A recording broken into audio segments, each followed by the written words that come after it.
Hello, hello, hello. Hello, episode 2. Welcome back, Pop Girlies.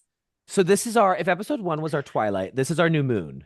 So Great, yes. great. Yeah. So, Correct. so that means that this is like our acting. This is when we're really going to be acting. Huh? I'm Yeah, acting. we're all wearing wigs now. Yes. Right. No, the wigs are an eclipse. The Oh, pain of shame the on me. second episode is how we knew it was real. Yeah, that's it. Oh, wait, we should have done a Lick a Lee album to honor possibility. Ooh. Or just the New Moon soundtrack. Honestly, Yeah. I might Put be that on the doing list. that actually. I was thinking about that earlier today, actually, that I think I really could sincerely see myself doing one of the Twilight soundtracks. That would be fun. Well, we should definitely do New Moon because it's got the Tom York song. Oh, yeah, yeah, yeah, yeah, yeah. Yeah. I also kind of think that the New Moon one is the best. I will say that. I do think it is the best soundtrack. Agree. And I I don't can want to say proudly something say too. I've never listened to one all the way through. Not proudly, I guess. Because the They're Twilight all, I movies mean, are obviously great, but they're all great. The soundtracks are all great. I think like I don't know. My least favorite one might be Breaking Dawn Part One, just because Bruno Mars, what are you doing here? Why are you here, Bruno oh, Mars? oh, Did he's your here to guys' die with a smile. Yeah, Die with Smile Warrior Nation, where are we at? Did your guys' radio stations play the Bruno Mars Twilight song all the All time? the time. All the time. It was What? always raining. It was always raining. It's like, I don't want it to rain. It's sunny. It's like every day it will rain. Every day it will rain. When it's like, why Rain, rain. did your Rain. guys' radio stations also play A Thousand Years a lot too? A Thousand Years Yes, got a but I lot of enjoyed airplay. that. Well, of course. She is an electric live performer also. I don't know if any of y'all seen Miss Perry live. Wait, you've seen She's her? No. incredible. I did. I saw her open for the Demi World Tour, and Oh, she was she better opened than for the said Demi. artist. Yeah, that's Yes, she embarrassing for did. Demi. That's embarrassing for Demi Lovato. No, no, no. Uh, Drew and I are noted Love Strong warriors. Love Strong, Oh, the debut wait. album, but Is it isn't Live that Strong or Love Strong? girl? No, Live Strong. No, it's Uh-oh. not Live Strong. It's isn't it Love Strong? It's Love For Strong. sure. Live Strong is that like It's it's It's that the Love like yellow Strong. Nike brand. it's Love Strong, right? Live Strong is who's it's the guy who did the Tour de It's Love France. Strong. It's Love Strong, period. Yeah, it's Love Strong. Period. Period. And Very she's what? Oh my God, that is the most like 2011 looking image ever. Her outfit is crazy. Oh, Bluebird. Man. Well, no, if we're gonna talk about a Christina Arms. Perry It's song, arms. Arms, it's Arms. Oh, Maria, do you know that song? I fear I don't. Oh, That's really bad okay. for you. We'll have to put a pin in that. Yeah, we're gonna put a pin in that.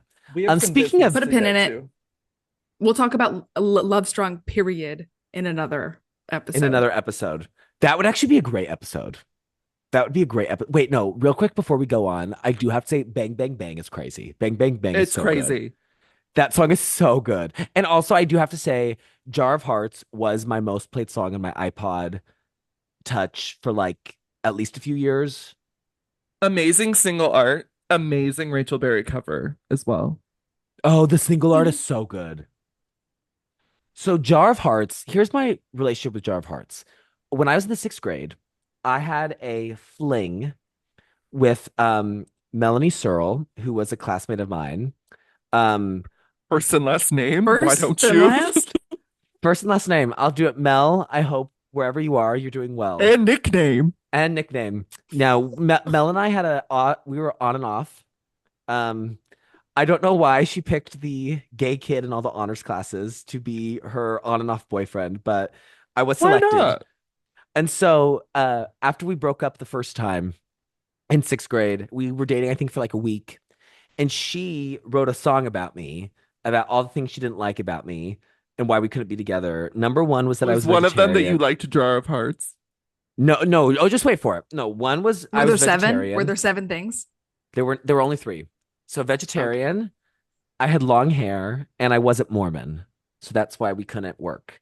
And Honestly, so Taylor Swift would have written that. Yeah, she would have. I mean, she would have been proud. And so she sang it to me.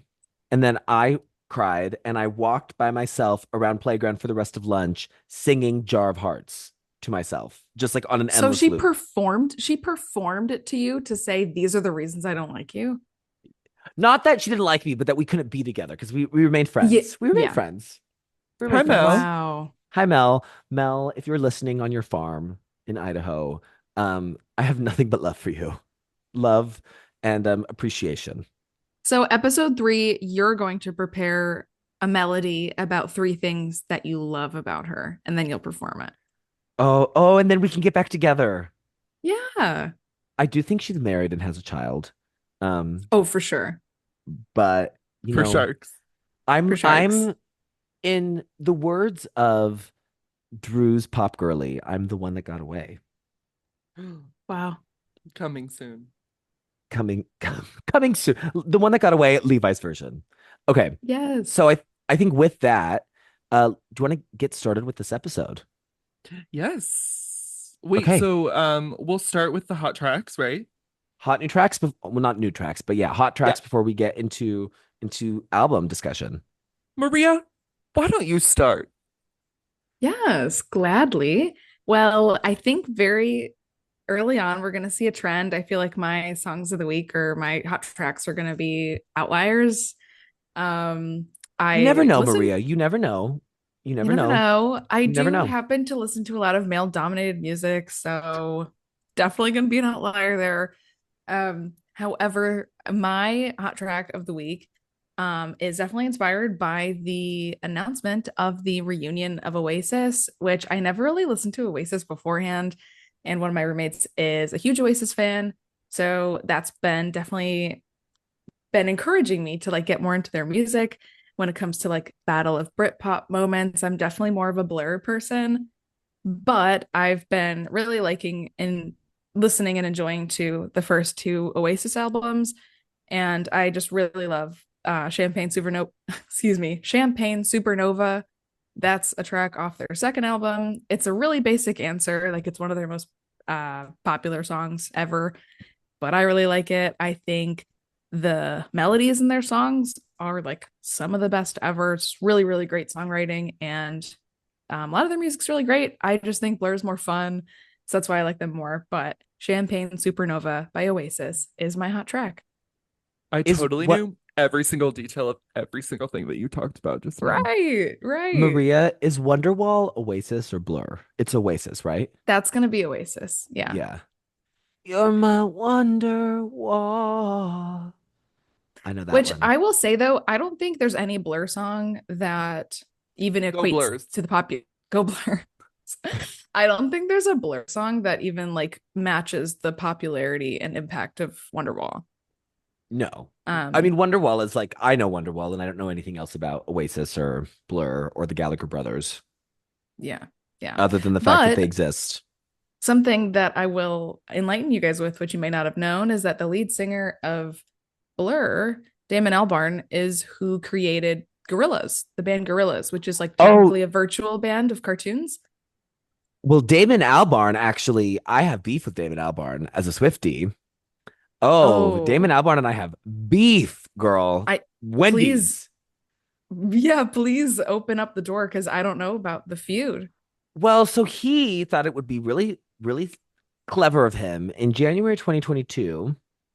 So this is Red Taylor's version had just been released a few months prior, and Taylor was in the middle of recording Midnights. So we obviously didn't know that Midnights existed, but that's kind of where we are in the timeline. He gave an interview to LA Times, and they were asking him kind of opinions about like current artists. And I mean, and I'm not saying this like from the bias of a Swiftie, but he spoke out of his ass and he made himself look really stupid because they asked him what he thought about Taylor Swift, and he basically said that like she doesn't write any of her own music and that Oh, like that was that guy. that was him. Yeah. And that she just like, she kind of, there's like a team operating behind her and that she doesn't write any of her own songs. And then like they compared her to Billie Eilish, who does write all of her own songs, which, Billie does write her music with her brother, but like Taylor writes a lot of her music alone.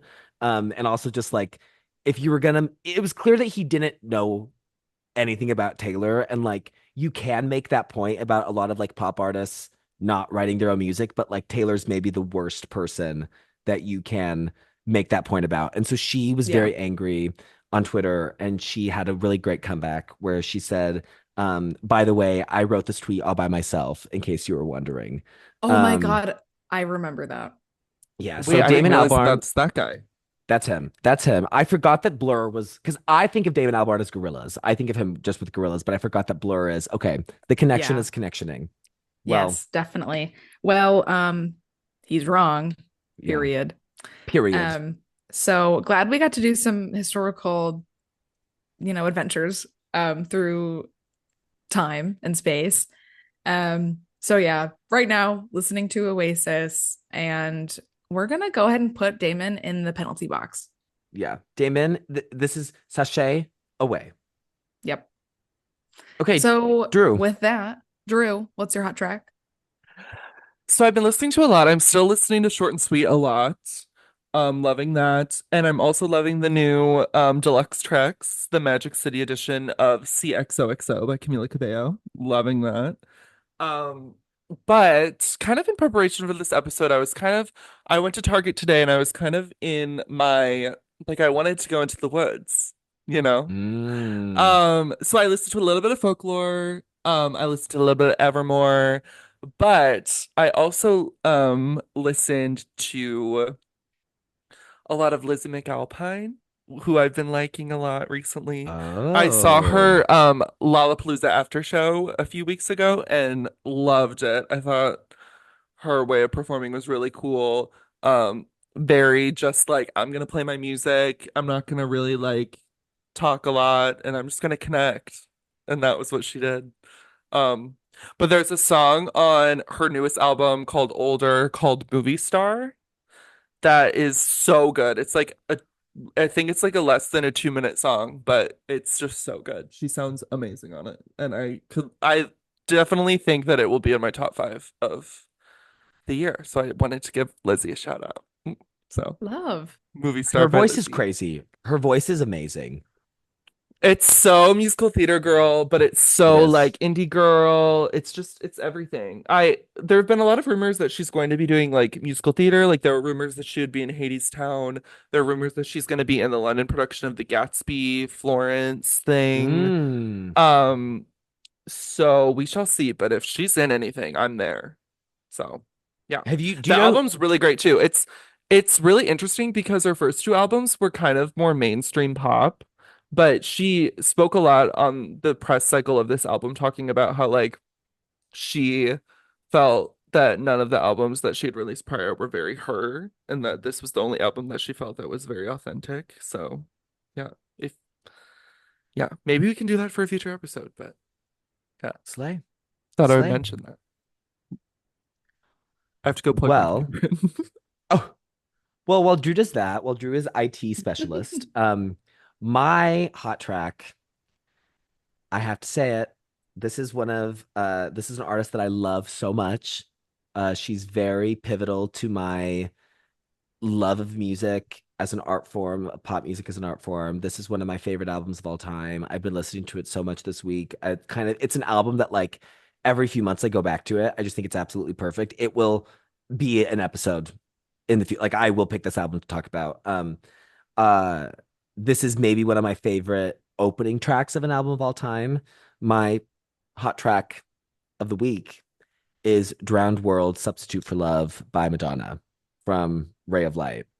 It is such a beautiful, like I kind of when I listen to it, I'm like, I don't understand how like people can make songs that sound like this. It's Ray of Light was her first album in 4 years. It was her first album after being a mother, her first album after having going under intense vocal training for Evita. So her voice was like so much stronger and richer than it ever had been before. And Drowned World Substitute for Love is this like really kind of beautiful look at like her relationship with fame and how it's changed as she's gotten older and become a mother and her priorities in life are different.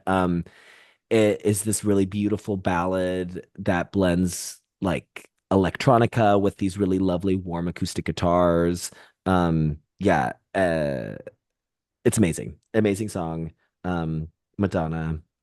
Uh, I will carry the torch for Gen Z for you. I love you, Madonna. Um, Fun fact, I am originally from Madonna's hometown and have actually performed on the same stage at the high school that she went to multiple times. Oh, Because I so was this is a in, place for legends. this is a place Literally, for legends. Only legends legends. come out of the Metro Detroit area. Correct. Um, so yeah, I just wanted to throw that into the Madonna conversation, but I'm so excited to like delve more into her discography. So again, I feel like I'm just like very much a surface level enjoyer of her music. I haven't really dug deep to like album tracks.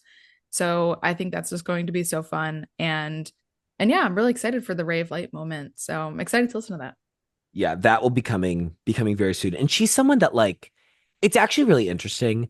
I don't think that like people in our generation and just kind of culture today as a whole really talk about her enough, largely because she's still alive. I think it's one of those examples of people kind of take for granted artists that remain. And like, I think, Whitney is so much a part of like cultural conversation. I think largely because her death was so tragic, but because Madonna is still around, because she's doing her typical Madonna thing and not aging in the way that people expect her to, and really just kind of like doing whatever she wants. I don't think people give her enough respect, but she really like changed the game. Like our pop girlies, all three of them owe so much to Madonna. Any female musician owes so much to Madonna. Madonna's changed the way that we make pop music, that female artists make music, and she's changed the game visually from a touring aspect. I wrote a essay in college about how um, her Blonde Ambition tour was theater. So shout out Kelly Howe for letting me do that in Hislip 3 or Hislip 4. Yeah. So Drowned World Substitute for Love. Everyone And go I listen wrote to it. about What did so you write about? while Levi wrote about Blonde Ambition Tour, I wrote about Namakie, which are ancient sea battles, and how they are theater. Wait, no, that was your Hislip 1 essay. Oh, Because same that thing. wasn't, yeah, because that was when I did like a Sanskrit play during that one. This was in COVID Oh, when I wrote the Blonde oh, Ambition tour. Yeah. Because I think right. I was writing that essay when Evermore came out. When Evermore came out, I was hunched over at a computer trying to write about freaking like a prayer. So, but yeah, uh Kelly Howe, shout out to you, Loyola Theater. So yeah, those are hot tracks. Great selections, everyone. I actually Slay. need to listen to both of yours. I don't really know either of those songs. Yeah, same here. I've never heard your guys' tracks, so it's gonna be fun. Okay, are Well, we ready? Are we ready to I get into think the we're album of the ready. week? Are you ready I for don't. it? I Let's really, oh real quick, let's recap what the clue was from last week so that we right, can kind of delve into the world. right. So the clue from last week that's good, Maria. The clue from last week was that there's not a lot going on at the moment. And that's a little bit of a red herring because that phrase originally originated. Oh, we're doing Taylor Swift. This is my pop girly moment. I'm introducing that Right. my favorite album by my pop girly. And there's not a lot going on at the moment. Is a phrase that originated in the 22 music video from Red Era. She's wearing a shirt that says that. That's kind of become like an iconic image in Swifty Land. She recreates that shirt with kind of different phrases every night on the Eras tour. And so in spring 2020, she posted a selfie. Uh, I think it was April 21st. I actually or like April 19th. Like it was like in like mid to late April. She posted a selfie with that phrase, and everyone kind of was like, "Oh, like she's like referencing that like there's not a lot going on at the moment because like we're all in lockdown and COVID's happening and we're all like stuck at our houses and like there's not a lot happening." Well, she's a liar and she's a fooler of the people because there was a lot going on. The day that she uh posted that selfie was the day that like work officially started on her eighth studio album, which is our album of the week, which is my album of all time, Folklore. And Woo! Yeah, so that phrase is kind of synonymous now with uh things are about to happen because she posted another picture of herself in late November of 2020 with that phrase, and then a few weeks later Evermore was released. So Miss Swift, you love to torment us and call me a sadist because I love to get tormented by you. Wait, say no, that'd be masochist. Okay. Sadists love to inflict pain, I think. So she's a sadist and I'm a masochist. That's what it is. Anyways, yeah, Folklore. Folklore is my album of all time. It's my favorite album ever made. I think it's the greatest piece of music ever created. I know I think I say that about every song that I like, but truly like when Folklore was released, I was like, okay, like we can stop releasing albums now. Like I that's how I felt. It's like, okay, we've reached the peak of what this like medium can do. Um, so yeah, I'm if it's okay with you guys, let's just get into this intro, shall we? Let's Let's do get it. into it. Okay, cool. So Folklore is the eighth studio album by Taylor Swift. It is her second on TS a TS8. It is her second following on Republic Records, following the release of Lover in August 2019. So Folklore was released on July 24th, 2020. It was a surprise release, the first time Taylor ever did that. Previously, Taylor has was known for very long, elaborate album rollouts. You know, the trademarks of those were a real loud, bombastic lead single that maybe didn't have a lot to do with the rest of the album, a lot of Easter eggs, lots of interviews, lots of like promotional appearances and tie-ins. They typically lasted around a few months each.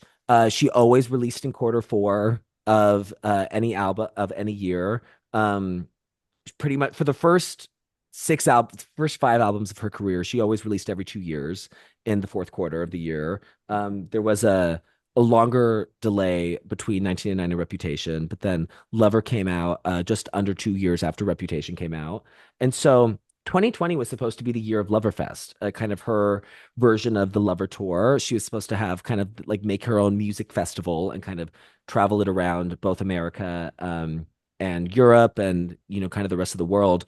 And that obviously didn't happen. Like everybody, even pop stars got disrupted by the pandemic. And so Folklore is what came out of that. So going into COVID, she had already been working on a few things with longtime collaborator Jack Antonoff. Uh, they he's worked on every single album of hers since 1989, and they'd made a few songs together, but like nothing was really coalescing as an album. But because Taylor was stuck at home and all of her plans for 2020 got canceled, so there was no Loverfest. The Lover era kind of was essentially over. She was just stuck at home and she was bored and she was watching a lot of films and she was reading a lot of books and kind of exploring other worlds and letting her mind wander. And she decided to reach out to a musical hero of hers, Aaron Dessner, who is a member of the band The National, which is a band that she has loved for a long time. The National is this like great alt rock, indie rock band. They're such a dad band. They're such a Yes. dad band. Oh my gosh, Levi. I was about to say too, I actually listened to a ton of The National when I was in grade school because my dad showed them to me. Which is So, honestly that it's a great band for dads to like because they're really good. Like the National's really so good. good. So good.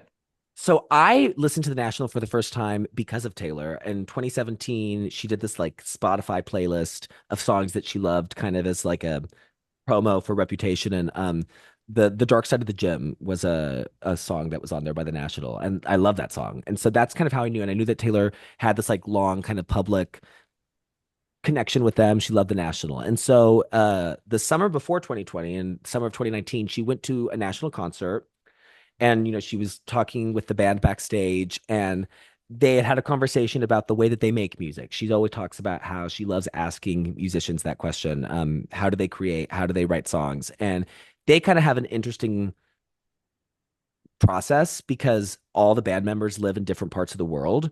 And so what happens normally is Aaron Dessner, who's this incredible producer, multi-instrumentalist, he just is always creating instrumental tracks, and he just has like endless folders of instrumental tracks. And so he sends them out to the band. And so then Matt Berenger, who's their lead singer, like he will add his like melody and his lyrics, and then Bryce Dessner, Aaron Dessner's brother, who lives in Paris, like will add orchestrations. He's kind of the person who orchestrates everything, and people kind of add on, but they all do everything remotely, and so that's something that had always kind of stuck in Taylor's mind. And so when she was second home, she reached out to him and was like, "Hey, like if you're not doing anything, like I'm not doing anything, like I would love to kind of just work on music with you." There was no expectation of creating an album. It was more of just like a creative outlet. So, I mean, I think like anybody would when Taylor Swift reaches out to you, you're just kind of like, yeah, okay, sure. So Aaron Dessner sent her over, I think everything he had. I think Aaron sent pretty much everything that was in his library, just a folder to Taylor. Um, and then a few hours later, Taylor sent back the day that that selfie was posted. Taylor sent back a voice memo for Cardigan with pretty much melody completely intact, and like aside from a few lyrics, it was pretty much the way that that song currently is on record. And so, Cardigan was the first song they wrote for the project, followed by Peace and Seven.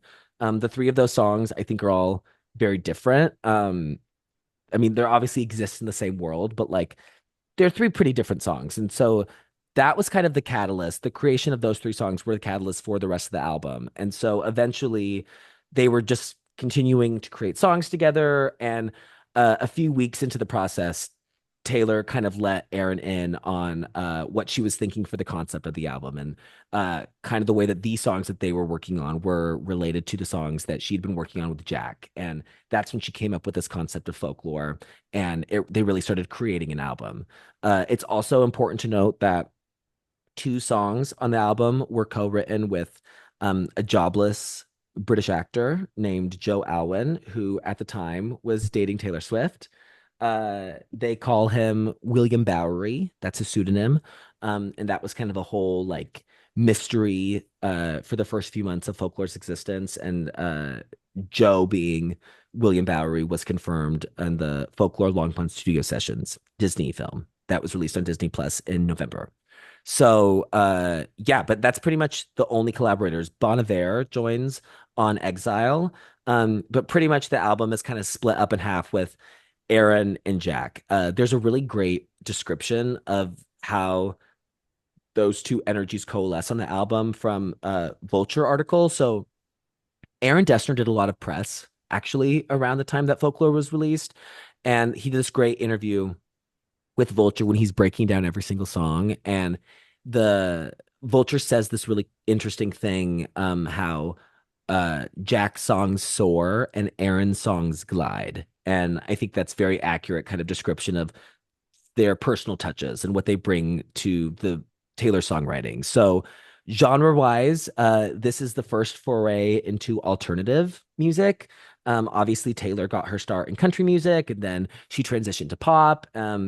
This is a transition into another genre completely. We're in alt land, we're in indie land.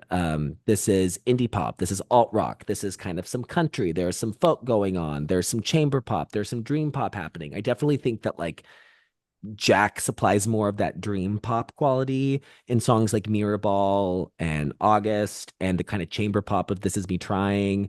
There's kind of some like gothic sensibilities to a song like My Tears Ricochet. And then Aaron is providing, I think, more of that like acoustic warmth of songs like Cardigan and The One and Seven. There's a lot of piano on this album. There's a lot of guitar.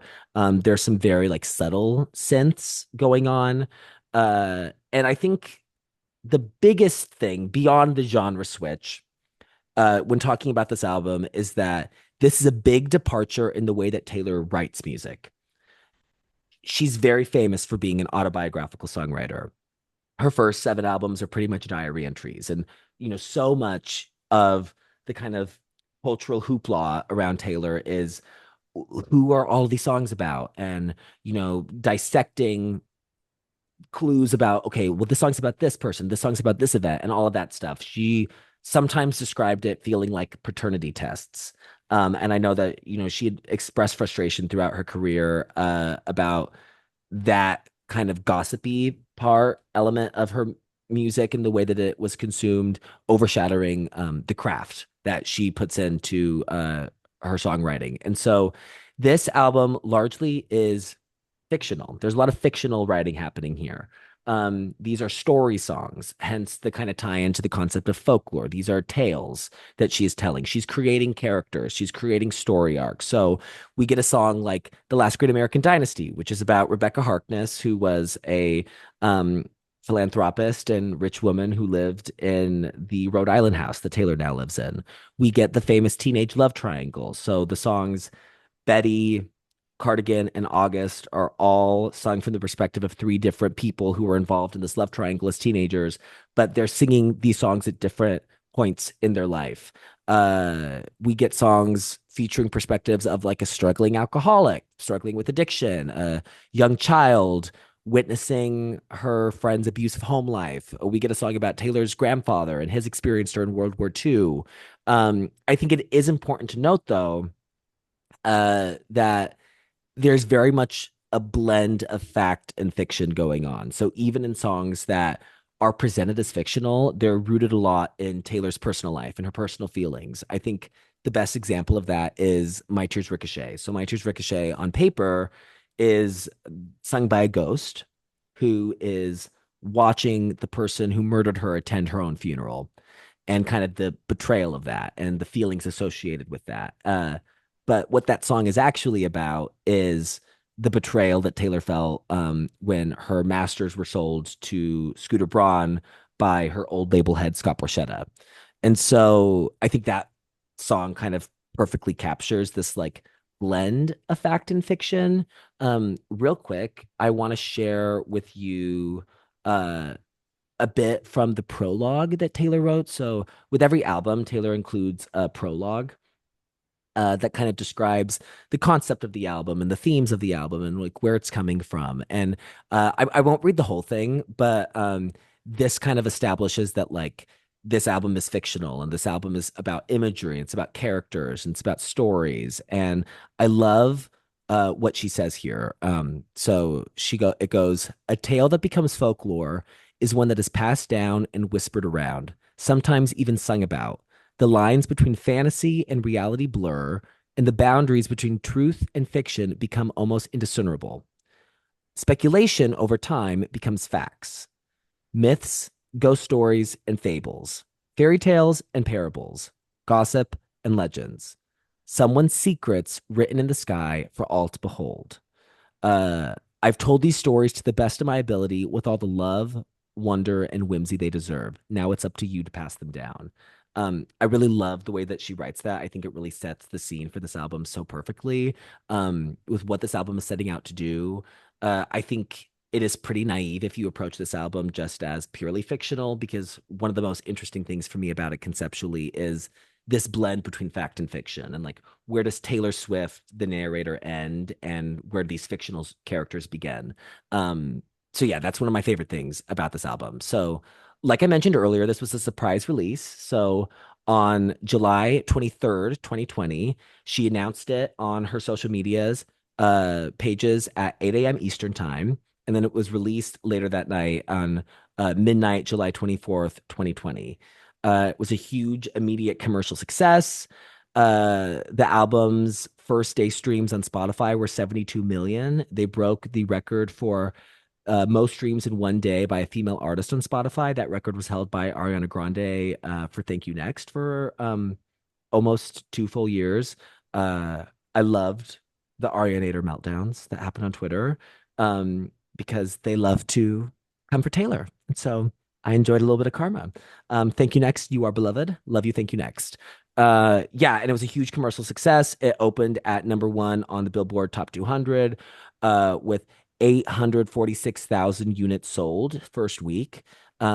She became the first artist in history to debut atop the Hot 100 and the Top 200 at the same time. So with Folklore and Cardigan debuting at #1 in the same week.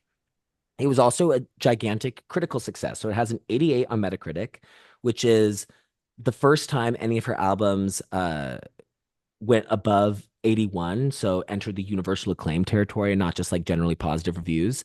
It is the highest score for any non-Taylor's version Taylor album. So like kind of the original immediate release of an album. This is the highest any of her albums have.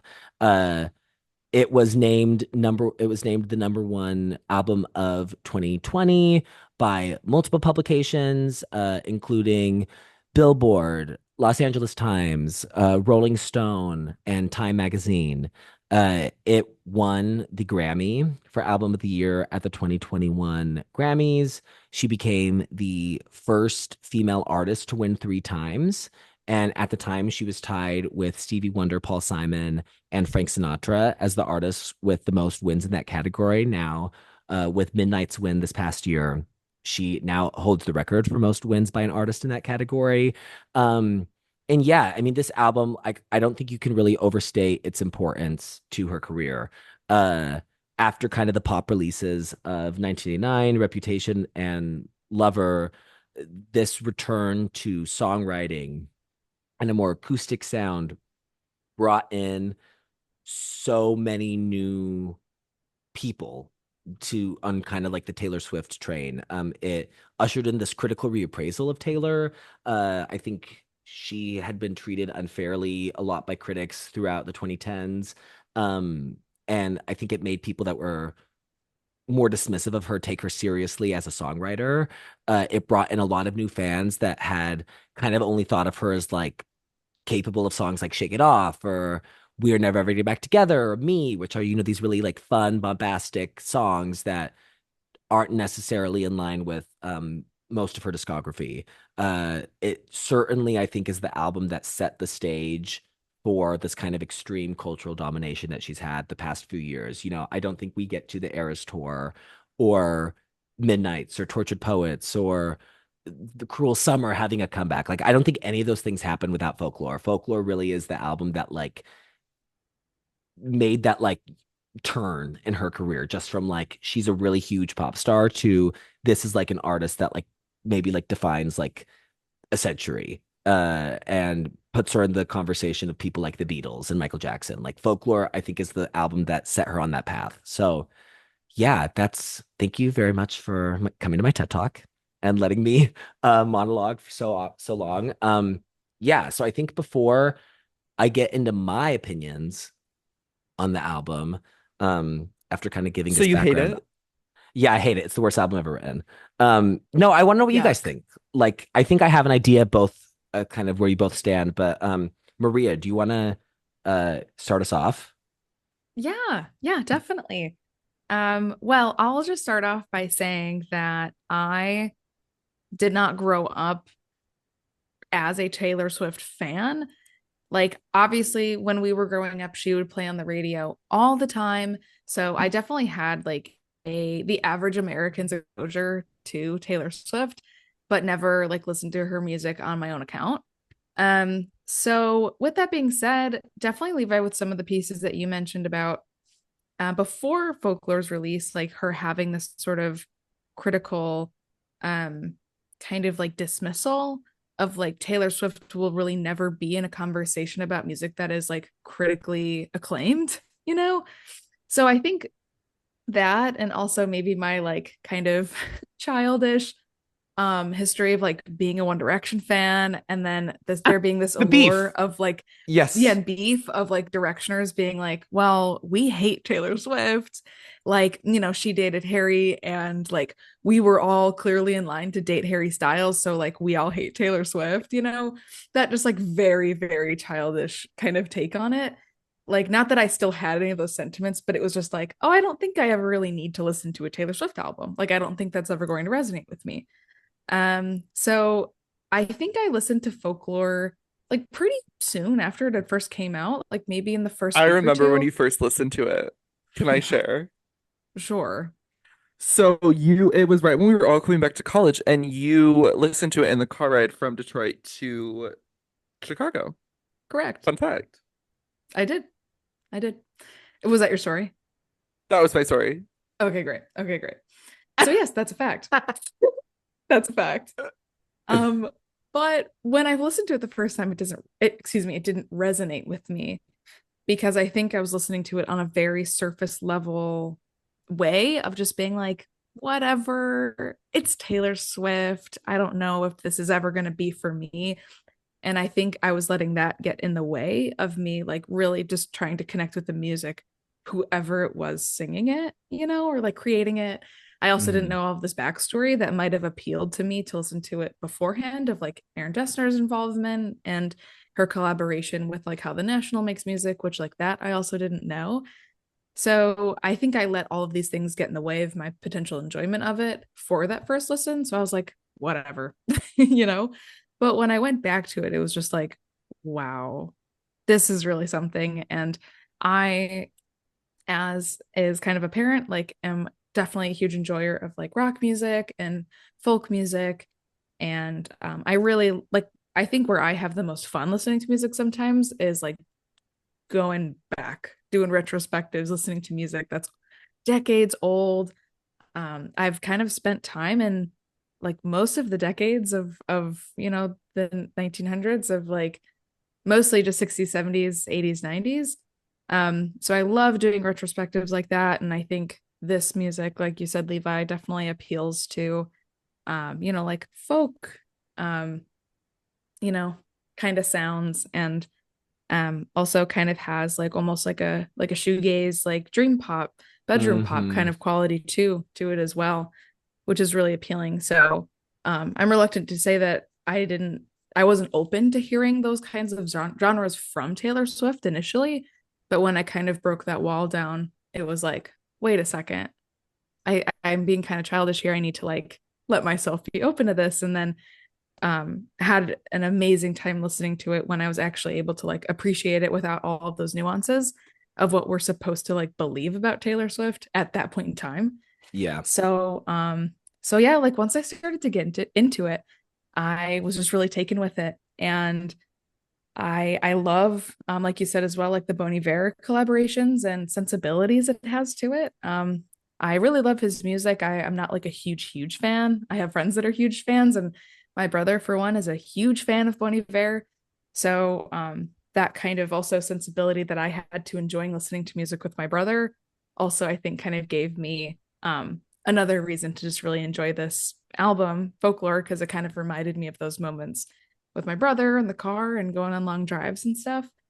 But I think something primarily that I really love about Folklore, especially with the time it came out being COVID and lockdown, is that I think Folklore does a really great job of creating a physical landscape that you feel like you Mm. go to when you listen to it. And I think that was just such a cool way to escape in a way when we couldn't go anywhere. So I think that is just a really incredible and unique experience to feel like you're letting Taylor like narrate a story or like a place that you're going to, almost as if you are a character and like one of the stories she's describing, or like you're somehow one of the three people in the love triangle story. And like it really feels like you're there and you're present, and the music feels really tangible. And Mm. something about it too is like some of my favorite songs I feel like really speak to like experiences that are just part of the human experience in general, like Seven being about of course there's the story about the main character, like the child, not really understanding what's going on with her friend and her home life, but I think also has like really really incredible lyrics about just like what it's like to be a child, that like I think some of those sentiments like they kind of just melt away as you start to grow up. And like one of my favorite lyrics in that song is I used to scream ferociously anytime I wanted, which like, oh, just even saying it, oh, it just gives me chills, Yeah. because like you remember what that's like when you hear her sing it. And there's probably nothing in adulthood that would like make you think back to like, oh man, like, oh, this is making me mad, whatever's going on. When I was little, I could have just freaked out about this and started screaming and kicking and thrashing and just like You being a mean you little don't kid. scream now? Um, You scream. I oh, I did scream. scream. You can scream ferociously, girl. You could scream ferociously You know what? I'm gonna start doing that anytime I want. anytime you want. You don't have to learn civility. Yep. Exactly. Exactly. So yeah, with that being said, like I think this album is it's so introspective. Like the lyrics are so introspective, even when they're not like literally about Taylor, which like this is my favorite space that Taylor exists in. It's like the narrator, like you said, and kind of like the storyteller in a way. Like this is my favorite version of Taylor Swift, the songwriter.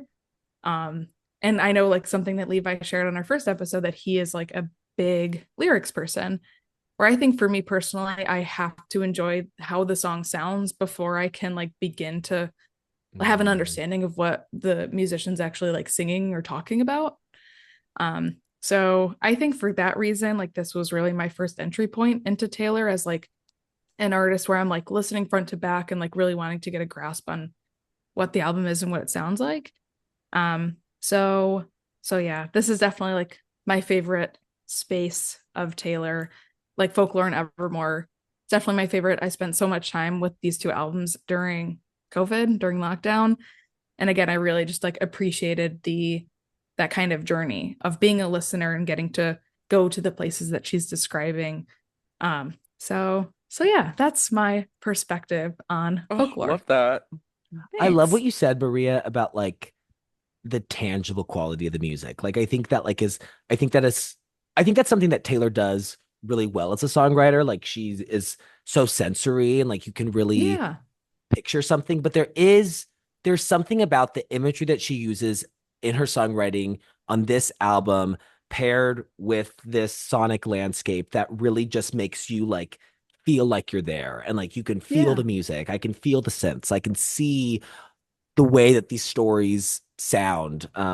I think that's a really great point. I think that's one of the strongest aspects of the album. Yeah. Drew. Totally. Oh my gosh. Two really good deep delves here. Like, how am I supposed to follow that? Well, I have been a huge Taylor Swift fan since like I was there, like single one I was in. I like grew up kind of like Levi loving country music as a kid. So I was a huge Taylor Swift fan. Um and then I kind of like there was kind of a spot for me, like it was more during the Red era where I was kind of like um kind of what Levi was talking about in his debrief. There was kind of like a more formulaic way of how music, I mean, just music at the time was like very formulaic, like the lead single that didn't really have a lot to do with the rest of the album, kind of that.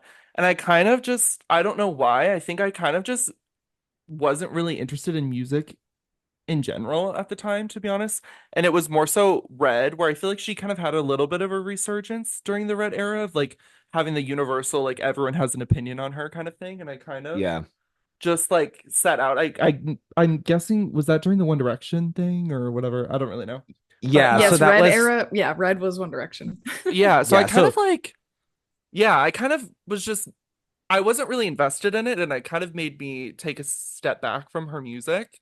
And then it was more so like 1989 that really got me back into it and then I went to all the tours since and then um Reputation and Lover was where I was kind of like at an extreme high for her. Like I was for sure like Swiftie camp, love her.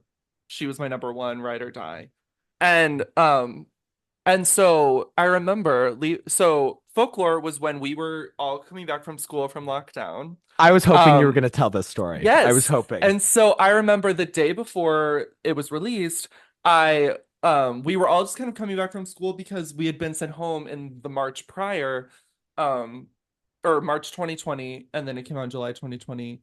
Um so I was just getting back to school. I was just kind of moving in and then Levi was also moving in at the same time and I had come over to see his apartment for the first time. And we are kind Because of just Drew and sitting I, talking. we were in each other's bubbles. We were all safe, We but were in a bubble, yes. we were in a bubble. Um, and so we were just kind of talking about what she was gonna do next, because at the time, obviously, like I was supposed to go to the Loverfest show in LA, and I was so sad that it got canceled. I was like so devastated because I loved Lover. We were Lover warriors. We're lover warriors. Lover slander is not accepted or It's tolerated not here at Pop accepted. Girlies. It's You not either get it or accepted you at get all. it. You get it or you get it. You get it or you don't. And if you And if don't, you you're don't get stupid. it, then don't come to the table. You either Don't know breathe. how to have fun or you don't. Like That's fact. it's it's just Um, like it's just lover. Yeah. it's just Lover. And so we were kind of just talking about what we thought she would do next because at this point she was like pretty much, I mean, she had said that not a lot going on at the moment, and there wasn't a lot being developed about because usually, when she's kind of especially nowadays, when she's not really talking much in the public eye, you kind of know what she's doing. Like you're very aware of like what she's working on, or like kind of the next few things in process of her because she's so famous. At this point, we really thought that she wasn't doing anything, and so we were just kind of talking about what we were kind of expecting her to do next. And I remember we were like, oh, so it's not going to be pop at all. Like this next album's not going to be pop. She's definitely going to go into more of the country influences. This one's kind of going to be an in between. It's going to be a transitional album for her, and then she's going to go full country. I remember that's what we said. And then literally the next day, Literally the next day. it was literally the next day. So we're powerful. We are the reason that this exists, and you But the have us thing to is, thank. okay, the thing about that though, so Drew and I, man, because we were like, yeah, it's gonna be singer-songwriter, it's gonna be like a return to songwriting. We manifested both Folklore and Evermore because then the day before Evermore got announced, Drew listened to Haim for the first time. Yes, that's right. Yes, that's right. And we do this all the time, but it's always accidentally. Like we never like purposely manifest anything. It's And always then just we will try to purposefully manifest things, and then it won't and work. it So won't it work. always has to It be an won't work. accident, and maybe we'll manifest something here. That is our peak though. Like That definitely is our peak. I mean, it literally was like the afternoon Drew came over. We were like, yeah, TSA is going to be like, it's going to be like a return to songwriting. She's going to go country eventually. It's not going to be pop. It's going to be like stripped back acoustic. I go and hang out with my boyfriend later that night. I wake up the next morning and Folklore was announced. Like, I mean, And like it's kind of like it was really funny because like people thinking about this could be like, oh, they just talked about it, whatever. That was like I remember we just had a full deep discussion about that specifically, and then our hangout was over. Like that was yes, all we talked about, and then the next day it all happened. literally, like Drew comes over. I'm like, let's talk about Taylor Swift. We talk about Taylor Swift for like an hour. It's like, okay, goodbye. And then it happens. Like, it literally Yeah. was. It was a full conversation. Wow. So yeah, so and then folklore for me is like it very much like Levi. It is like where my peak is. Like for me, like my favorite album of all time is Golden Hour by Casey Musgraves. And it was like an immediate thing where I knew it was like my favorite album when I was first listening to it, like in the first song, and it was the same exact way for Folklore, and that's the only other album that I've had that feeling with. So, I mean, it is like for me, it's my peak of Taylor Swift. It's like there's nothing like it for me. Um, so yeah, and it's also I love it because it really got me into like alternative music. I wasn't really into alternative music before. I was more kind of into the pop stuff. I was really into like pop girls, that kind of thing, and it got me really into the other people. And I feel like she really something that doesn't get talked about a lot with folklore because I think a lot of people who were into her as a pop star kind of didn't like try to like write folklore off, especially now with like the Eras tour. They like are like, oh, this is my boring Taylor Swift era. That's the bathroom time, which is like really interesting because I feel like on one side it's that, but then the other side it's like, oh, I didn't like Taylor Swift until I liked folklore and Evermore. So I think that's really interesting as well. Or then you could be like me and every single album is the greatest album ever released. Right. Right. So, but yeah, I folklore for me, it's the one. It's the best for me. Um, Drew, I also think yeah. that's a really interesting point about like you getting more into like indie music as a result of that because 2020 was a great year for indie music. I think Yes, it totally was. Punisher by Phoebe Bridgers Punisher. came out in June of 2020. And I remember sitting next to you when you listened to Moon Song for the first time. And that song Died. changed your life. It really did. It did. And like, I mean, obviously Fiona Apple, Fetch the Bolt Cutters had been released. Yeah. Women in Music Part 3 by Haim was another album that came out. It was a great, there's a great like Waxahachie album that came out called St. Cloud. That's also very kind of like folklorian. I just think I think that's a really good point. Well, and I don't think alternative music, and I don't want to like put her on a pedestal here, but like I am gonna put her on a pedestal. I don't think alternative music would be as big as it is in the mainstream culture of music if it weren't for folklore, to be honest. Like, I don't is that a I, statement? I kind of don't think I mean I think it's like I think streaming has helped that a lot and like the less Hmm. reliance on like radio as music consumption, but like I do think there is something to be said about it's interesting that you guys kind of represent two different like versions of this, where like Maria had kind of written off Taylor a little bit, and then this album made her kind of invest more in her as an artist. And I think Drew, I Yeah. think you are saying something really interesting because I do think there are a lot of people who this album introduced them to a world of music that they maybe wouldn't be as interested in exploring.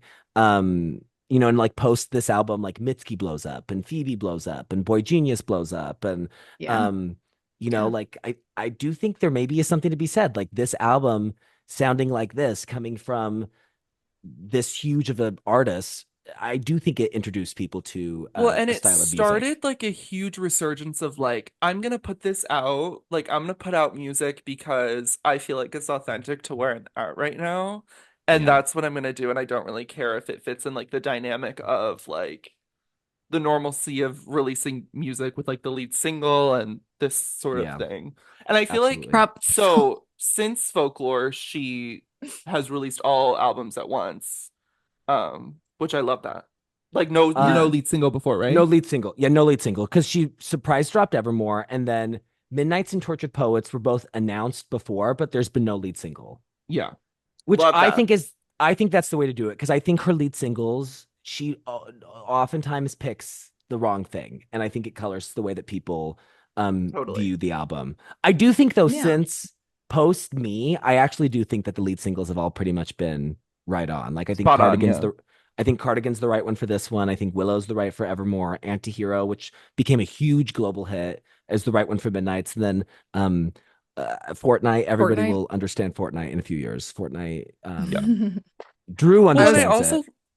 I also love that we were all in college when it happened and like obviously it was a weird time because COVID and then also we were in college.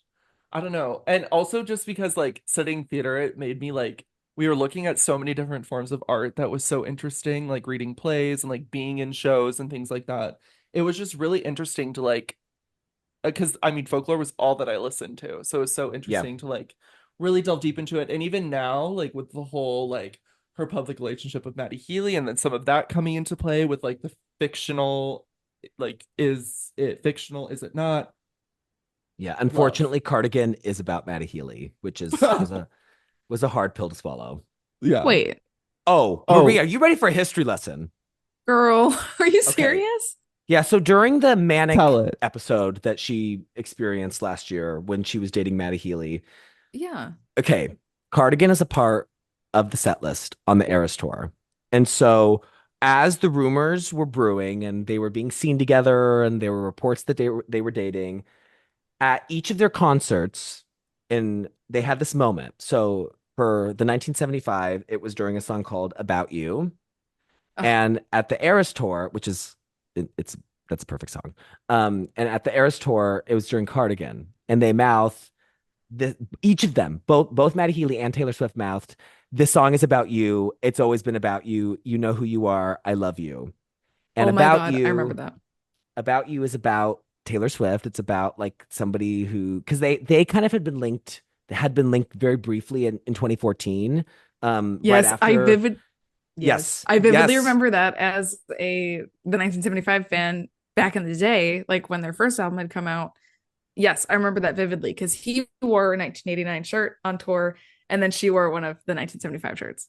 Yeah. Yes. And so like now we kind of know that like they had like been linked, but they just kind of like passed each other. Like, and they were kind of, I think both, at least for Taylor, he was kind of her like what if, like this kind of like old flame that like never really happened. And then when she broke up with Joe, then obviously like he kind of entered back into her life and it didn't if you've listened to Torture Poets, it didn't end well.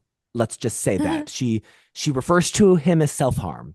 But yeah, and there's also so beyond that like kind of moment there's also a song on Tortured Poets called Peter which employs the same Peter Pan metaphor that Cardigan does and there's another song Fresh Out the Slammer that references Porch Light which Cardigan references so yeah I think it's pretty safe to say that Cardigan is I think Cardigan is inspired by Maddie Healy which is Whoa. was really unfortunate for which is me crazy that we're to still like learning more about folklore like 4 years yes Yeah, after. yeah well and that's something that's that like wild. is so appealing about her like and I know for a lot of non-fans, this thing that I'm about to say is a little like intimidating and overwhelming, and I know that like it's a turnoff for some people, but like her world is so rich, not just era to era, but like the lore of Taylor Swift is so intricate and deep.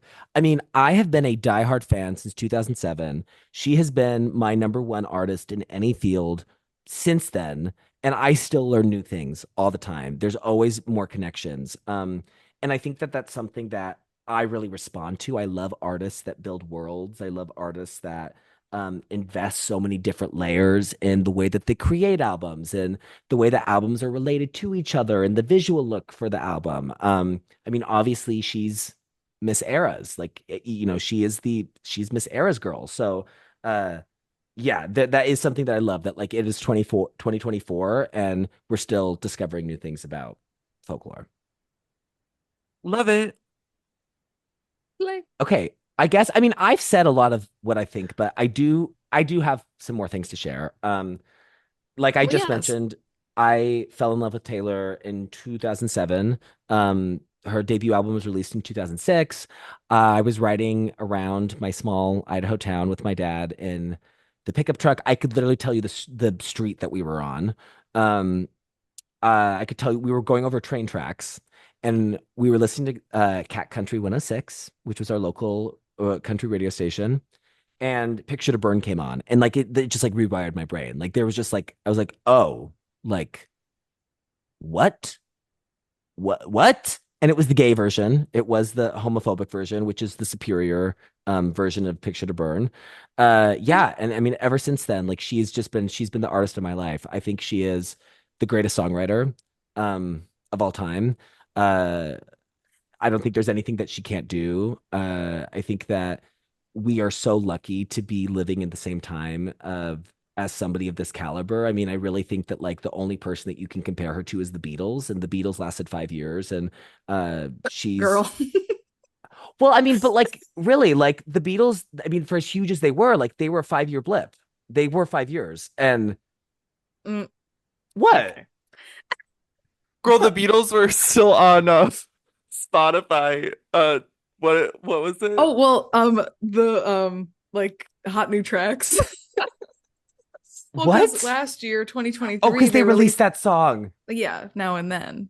No, that's not shade to the Beatles. I love the Beatles. It's more just like the timeline of like she's at this peak Well, now, sure. like 18 years into the career. That's what I was trying to say. Not anything about Yeah. like No, yeah. And I'm joking. Yeah. I'm not being serious, but because yeah. because Maria made a face when I said that Beatles comment. I made a little bit of For a face. As a big made a Beatles face. fan, I made a little bit of a face. So yeah, I some of my mean, favorite albums are Beatles albums. George Harrison's like one of my favorite musicians. So yeah. it's more so just like this like kind of like Taylor mania that we've been in. Like the only thing I can really compare it to is Beatles mania, and obviously that is like Oh, its yeah. own thing. No shit. I mean, the Beatles are they invented the way that music gets written. Like the Beatles are the Beatles, Yeah. but Yeah. I just think it's really special that we get to experience another kind of version of that now, especially in a day and age where like monoculture doesn't really exist as much anymore, just because of social media, because of streaming. Like it's a lot harder for like one artist or one piece of work to dominate conversation. And I think it's just I just every single day I'm just lucky to be alive at the same time as Taylor Swift. Every single album that gets released, I'm lucky to be able to listen to it. And Folklore is my favorite album of all time. It's my favorite Taylor album. Um, I do want to share a little bit about when I listened to it for the first time. So I had spent all day in anticipation, crazy anticipation. I was probably a pain in the ass to be around. And so I was living in an apartment, but both of my roommates weren't home. So I was alone. One hadn't moved in yet, and then one was like, I think one was just gone. I was by myself. And so I had been with my boyfriend earlier that day, and he drove me back to my apartment with like a little like time to kind of like unwind before the album got started. Um, and then fucking Apple Music decided to test me, and I thought it remember would be this. they thought it would be so cool if they glitched the fuck out and didn't upload Folklore when it was released. It got uploaded like 15 minutes late. And so Oh my everybody was listening God. to this damn album but me. And I was pissed off. I cannot tell you how pissed off I was. I was already kind of in a bad mood because when I got home, there was a big ass bug in my bathroom that scared the shit out of me. And have you know what like silverfish are? Those like horrifying bugs? Yeah, well, I didn't know what that was because I'm not from the Midwest. And so I thought there was an alien trying to attack me. It was horrible. So I killed that Ugh. bug. I was pissed off. And then Apple Music decides to test me. So I was so mad. Um, Cardigan, the music video had been released. And so I never do this. I'm super like Maria is. I'm super um devoted to the album as an art form. I have to listen front to back, especially first listen. But just I was so crazy and I was like, I need to listen to it, I need to listen to it, I need to listen to it. So this is the only time in my life I've ever done this. I listened to the Cardigan. I watched the Cardigan music video and I was in such a piss poor mood. I was so pissed off at stupid Apple Music that I was watching the video. The video's great and obviously the song is perfect, but like I couldn't like really enjoy it that much because I was like, yeah, like this is good, but like I'm just so mad. But then the bridge. Then then the bridge happens. And Miss Swift says the words, leaving like a father, running like water. And I screamed bloody murder at the top of my lungs, threw my phone on the bed, ran out of my room into the dining room. And I was like, what the hell? What the hell just happened? Who writes a lyric like that? Who writes a song like that? And then after that happened and I blacked out, um, Apple Music put it up and I had the exact same feeling that Drew had, that he described. Within seconds of those opening piano chords on the one, I was like, this is my favorite album of all time. It's my favorite experience listening to an album for the first time. It was really special because like I only had like a few lamps on in the apartment and I had the whole thing to myself. So I was just kind of like walking around, wandering like room to room. Like I had this really beautiful moment to mirror ball. Mirror ball, like my dining room's kind of dark. And so I kind of just like laid on the ground and like let like that like kind of like dreamy, hazy shoegaze. I love that you brought shoegaze into it because you're so right, Maria. It's so Mhm. shoegazy. Yeah. I like went into we had a really nice sunroom in that apartment that was kind of surrounded by trees. That's when I heard Betty for the first time. Like it was a really magical listening experience. And it was one of those moments where it's like I'm experiencing something that is going to like be a life defining thing that I will look back on for the rest of my life, and will be part of my life for forever, for as long as I'm alive. So yeah, and to this day, it's like every time I listen to it, I get that same feeling. It's just so Mhm. special. I think like the way Maria that you were describing Renaissance last week and last episode, I think it's like very like folklore is also very like life affirming for me. It's very life giving. Makes me very grateful. Uh, and the last thing I want to say is that it's obviously a COVID album. It's a work of art that was created pretty much entirely within the pandemic and it's always going to exist in that context. And I think that it really captures this kind of like melancholy that so many people had of being stuck at home and kind of not having the distractions and bells and whistles of life that we're used to. We There's kind of like no place to escape your thoughts and your feelings during this time. And Mhm. folklore really creates this lovely, introspective, empathetic, melancholy world for you to just sit in your feelings with and to reflect and think about people and memories and regrets, and hopes to live for, you it invites you to live for the hope of it all.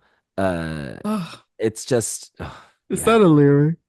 Ugh. Oh, girl, you know it's a lyric, girl. You Oh, know it's lyric. So good. um it's just like it creates such a special atmosphere that felt like a comforting hug for me, during that time when there's so much uncertainty going on in the world. Actually, at the time, the week that Folklore was released, my parents got COVID. And this was obviously before vaccines were available.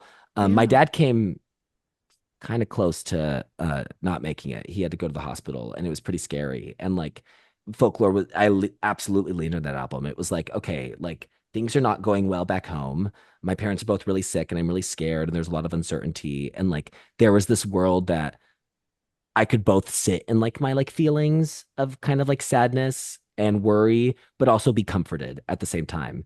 Um, I think that like a lot of like music made during the pandemic kind of existed in like either that world, or you get like the future nostalgia, the chromatica, the renaissance of like dancing it away. And like, there's so much pain going on. Like, let's like forget about it and cast it off for a second. And folklore kind of takes the inverse approach and instead kind of like invites you to sit in your melancholy, and it like holds your hand. So Hmm. yeah, I love you, folklore. Oh, amazing. Beautiful. Thank you, folklore expert, for taking Yeah, us on the literally. journey. Thank you for the deepest dive of The d- girl, St. Mariana's Trench of folklore. Girl, deep sea diving, mama. Beautiful. No, but Okay. it was needed for the masterpiece. I Oh mean, it yeah. was. And like Drew and I experienced Grammy night together. Oh, Um, Yeah. Drew, yes. have you That ever we didn't even seen me? talk about it. We have to Have We have to sum it up a little bit. I mean, Drew, describe my mental state during the Grammys. Okay, so I was like, oh, we were obviously anticipating, the album of the year win. We were like hoping that it would happen, obviously. And I remember the day of, I kind of woke up with a feeling. I was like, because everyone kind of, I don't remember exactly, but I think a lot of people were predicting her to sweep the Grammys Yeah, because it was she so was. She critically was. acclaimed, so acclaimed, Yes. everything. And so I was kind of like, I woke up and I was like, I don't, I don't necessarily know if it's going to be a sweep because, like, I don't know. I just felt in the back of my head, I was like, I don't know if it's going to be a sweep. And I remember I did a Peloton ride, and it was when the pre-awards were going on, the ones that were not telecasted on the main Mhm. broadcast, and she had lost a few of them. Um, and I remember that was when Levi started like the Yeah, I the wasn't well. I wasn't okay. she was not well. Um, and so I remember I was like, ooh, like I don't think I'm moving yet. Like I think that she's gonna miss. I still think she's gonna win. Famously, she lost one to Miss Rain on Gaga. Me, She right? lost. Yes. Yeah, Rain on me. That's That Rain correct. was on the Me. first kind of like, is this not gonna happen?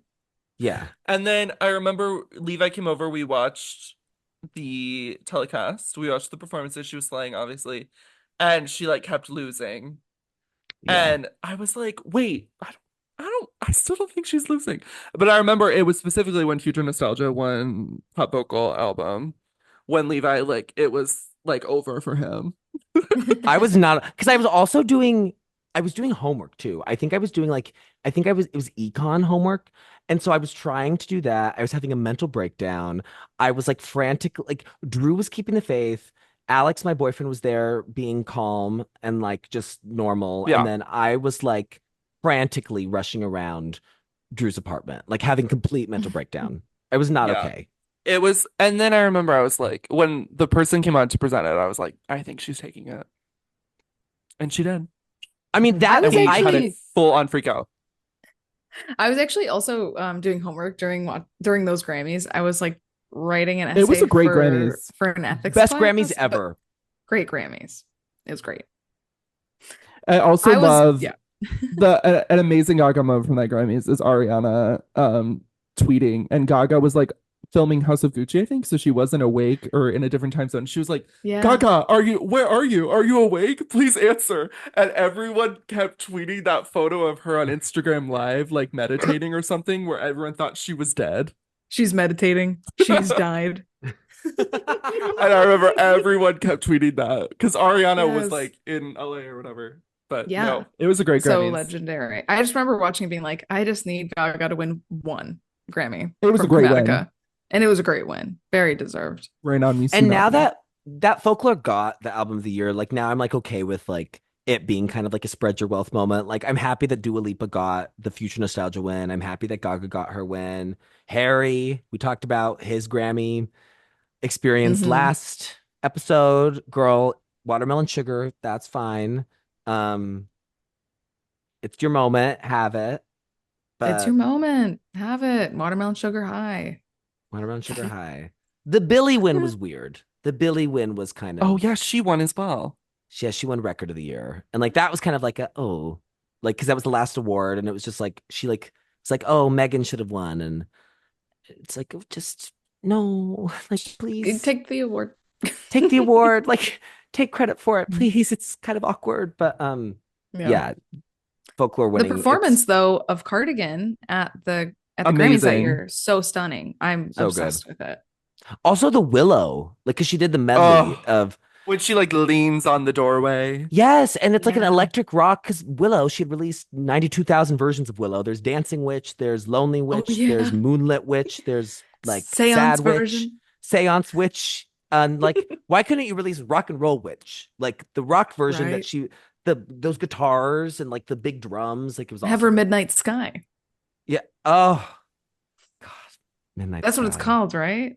The Yeah. collab, Yeah, like the yeah. Stevie and Miley. Yeah. No, it's Edge of Edge of Midnight. Midnight. Edge of Midnight. Because Oh, Edge Midnight of Sky is the Midnight. normal song. Edge of Oh, Midnight that's the is yeah. yeah. Well, yes.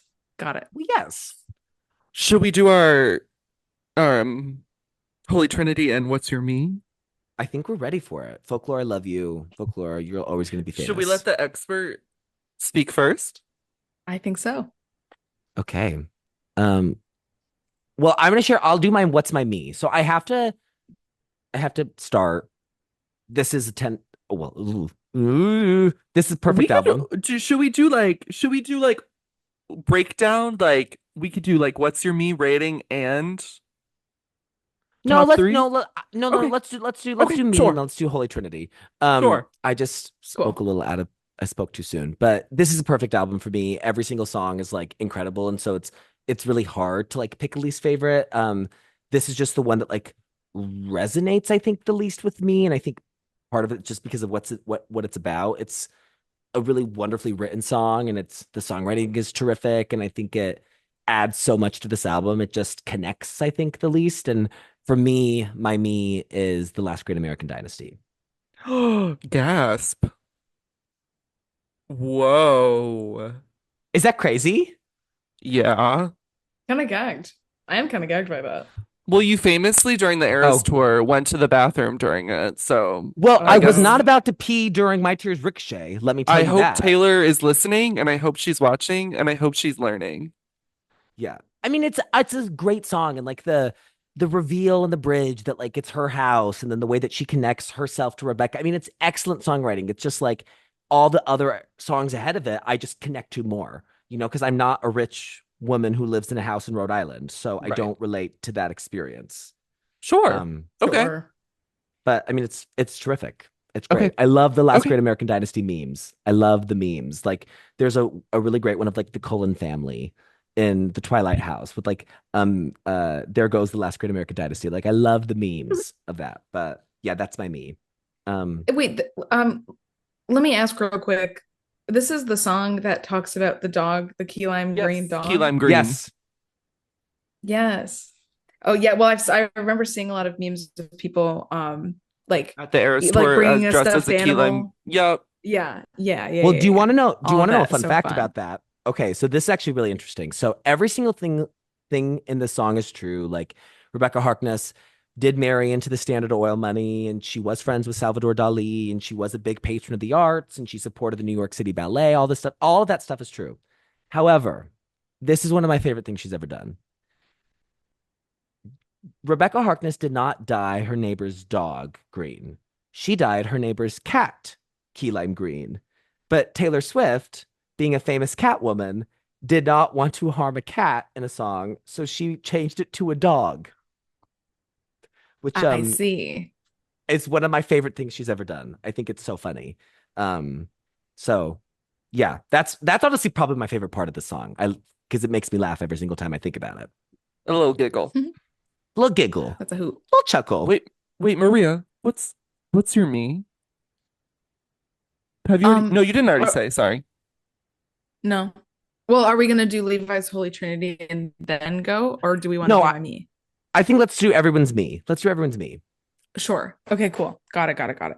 So, I feel like this is gonna come off shady, but like I just don't like this song at all.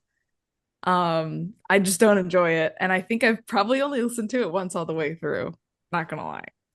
So, it's Betty. And I know I'm upsetting a lot of people, but I have to speak my truth. So I'm gonna go ahead and say my me as well because it is also Betty. That's also You my me. you two are nasty, rotten, That is the only dirty. song that I skip on Miss Folklore. No, And I can incorrect. appreciate like it's obviously a well-written song, whatever, but I do just think the other songs are better. Yeah. I can't. Sorry, Levi Nation. Yeah, Betty's a big one for Levi Nation. Betty's a big one. You two just like did like airstrikes to Levi Nation. I can't believe that you did that. Should we just scrap the Sorry about it. episode? Yeah, scrap the episode. Cut. You know what? Scrap the pod. I'm not doing this anymore. I'm It's dropping done. out. I'm so glad we got 2 episodes in.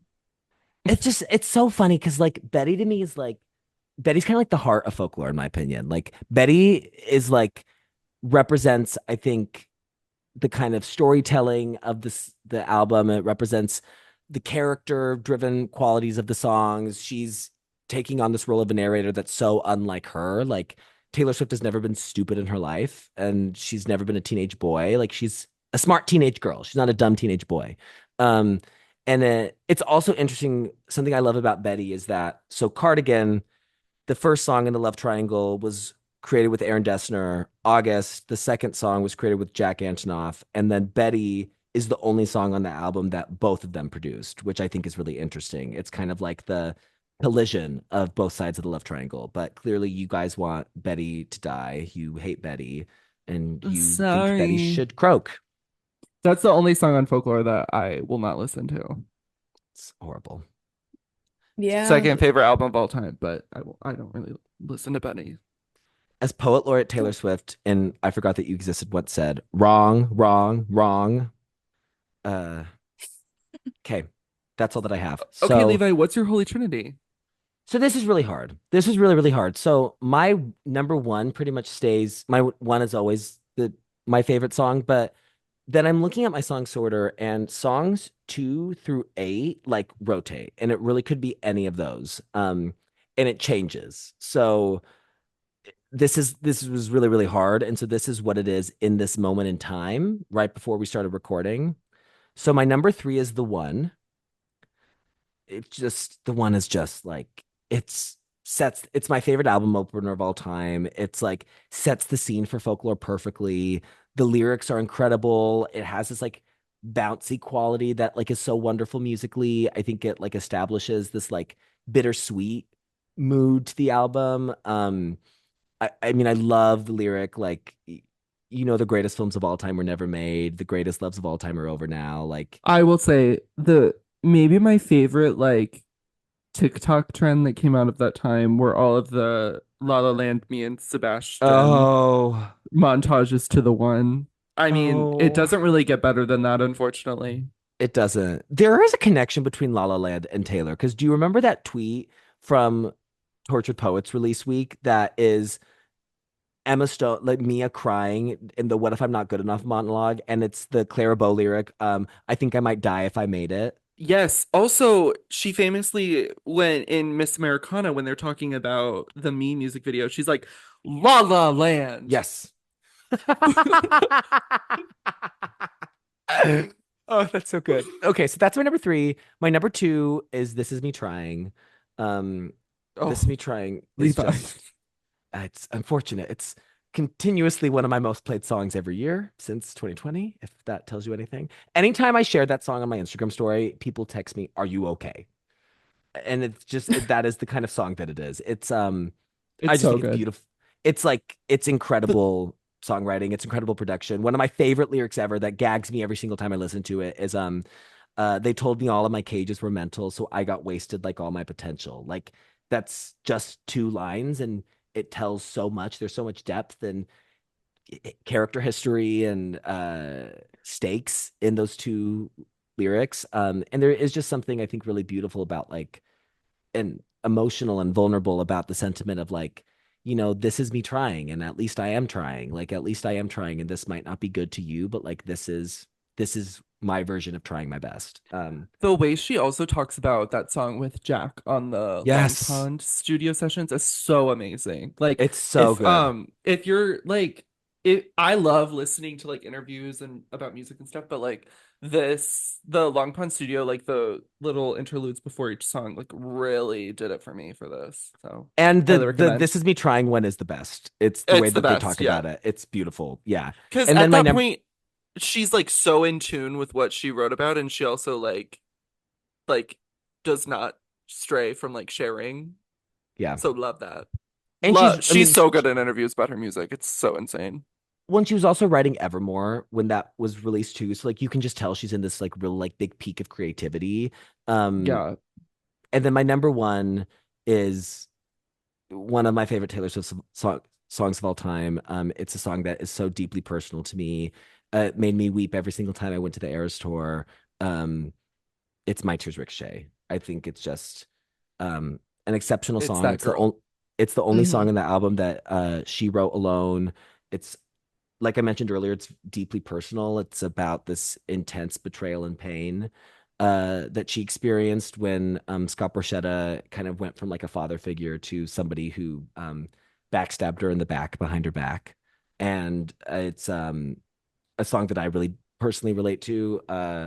Kind of during the months after Folklore, I went through a very traumatic experience with a church that I was involved with in college. And I felt a lot of betrayal. I felt a lot of manipulation. I felt very used.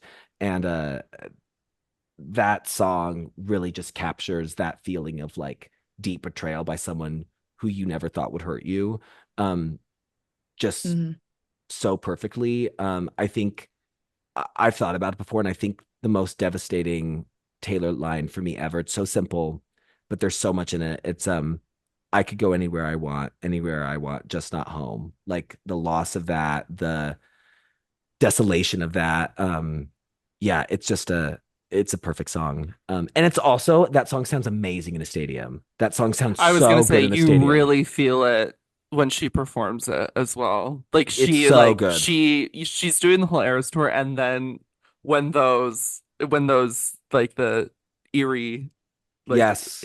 intro, and then the dancers all like walk with her, like oh, It's like a funeral and then she has procession.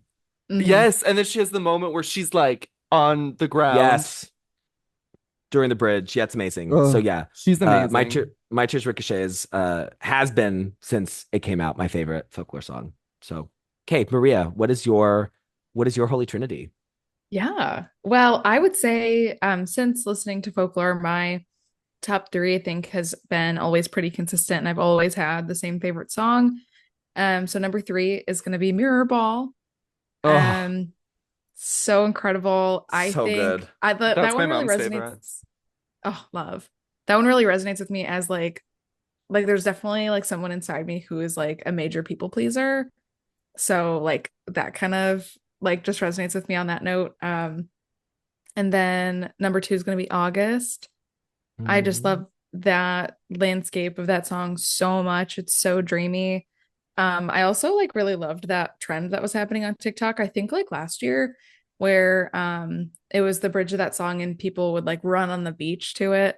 Oh And it yeah, just yeah, yeah. like, oh, it makes you just want to do that, like it just makes you want to run, like and experience like a feeling of like being inside of the song in a way. So I just love that song so much. And then my number one favorite song from Folklore is Seven. 100% might be my favorite Taylor Swift song as like a Taylor Swift enjoyer and not necessarily a Swiftie. So like maybe that's not saying a lot, but like Seven is my ultimate favorite. It just like captures those feelings that are hard to articulate about being a child and like growing up and reflecting on that. And like again, like just those things that like you can't really put into words about what it feels like to be a child and not understand things, but like have like this really like adventurous curiosity to like understand how the world works and like understanding that like not everyone's the same and people go through things that like you haven't experienced in your life to that point, or like things that you'll never experience or fully understand, but still wanting to like be there for someone as a friend in like a very like innocent way, of just like, well, I'm here for you because like I'm your friend and we're friends, in the way that like children see scenarios like that. So I just love that song. I yeah. I feel like Seven is like a really popular because I feel like we're the kind of age range that like could grow up with her. Yeah. And I feel Mhm. like there's a lot of people who love Seven who are kind of in your camp that like don't really like they're not Swifties by any means, but like listen to it. I feel like a lot of people say this. Do you feel that too, Levi? I feel like a lot of people say Seven is their favorite. I mean, and I think part of it is because of something that Maria talked about earlier when she was sharing her thoughts, but like everyone was a kid. Like we've all been Yeah. kids. We've all grown up. Like if you are 24, like all of us are right now, like you were a child at one point, and like Yeah. it does capture this like innocent quality, but also like the loss of that innocence so beautifully. I also something that I love about that song, her vocals on that song, like Oh, the way that like it comes in and like the way that she sings like so kind of like both like it kind of sounds softly, like but she's crying. yes, it does. It has that kind of like richness that you get in your voice like when you've Yeah. like been And really she's like emotional. pleading. Like she's Yes. pleading on the whole And I song because think like so too, much of it is her saying please. yeah, Yes. I think a lot of it too is like maybe like because we were in college, like learning how to become adults, maybe that's why it like resonates so much with us. Like, Yeah. I don't know. Because I never And hear like it's like, adults saying that Seven is their favorite, but I feel like a lot of people our age who don't necessarily like love Taylor Swift will still say that Seven is like an amazing song. Yeah. yeah. And I also listened to it like in the house that I grew up in because I actually Mm, spent all of COVID. Like so like our junior year was like the COVID year. So like our junior year of college was fully remote. And you guys were in Chicago, but I was in my That's hometown. right. So I was like literally in the home I grew up in that entire time. So it's probably why like it had a larger impact on me because I was like, I am in the bedroom that I grew up in where my dad would like make up a bedtime story so that I could go to sleep, and he would like paint all these pictures and he would have recurring characters and the stories that he would tell me, and I'm in that same exact room but I'm taking a college class on my computer. mm. So it's just like very full That's so good. circle, but I just love that song. So There's Drew. also like, oh, can I say one more thing real quick? Yes. Yes, Um, yes, yes, I yes. think an underrated thing that she writes about, I mean, obviously, like it is Taylor, like her biggest source of inspiration is love and romantic relationships, and she's like so incredible at writing about that. But I think the way she writes about childhood, I think is really underrated. Some of the most affecting songs for me, um, as a Swiftie, as a lover for music, are her songs about childhood and growing up. The Best Day is this beautiful song off of Fearless that is about her relationship with her mom, and it like starts when she's 5 years old and it ends when she's 18. Never Grow Up is this really beautiful song from Speak Now that's like sung to her younger self, basically saying like don't grow up, like stay a kid when you can. Um, Seven obviously is really beautiful. It's Nice to Have a Friend. From Lover also like talks about that. Robin from Tortured Poets has that same vibe. Like I don't know, I think she captures um the innocence of being a child really wonderfully. I think she's really adept at stepping into that perspective as somebody who's now 34. Like she's obviously not been a kid for a while, but I think she's really good at like remembering what it felt like to be a kid, which a lot of adults aren't good at that. So Seven is like probably the best example of that as well. Oh, So great pick, Maria. she's so good. She's just Thanks. like she's kind of like the best. Yeah, kind of, sort of, kind of. In a way. Okay, Drew, give us your So Holy my Trinity. number three is the lakes. Oh, the lakes. I love the lakes. I had my little that viral video of that poor girl who didn't get exile for her surprise song. That was me. Um because Chicago Night 1 she did sing the lakes as a surprise song and I didn't get it. I was pretty like my whole body erupted when I saw that. Hey, but Chicago Night 2, we got her crying to I Don't Want to Live Forever. Yes. We So got that's we got something. Ratty breakup We got weekend. Ratty breakup weekend. We did. We Um did. So my number two is Peace, which it's always been my top three since I've listened to it. The the way that the beginning, the guitar strums, and then her just like going off vocally, insane to me. Will never Peace will always be there for me.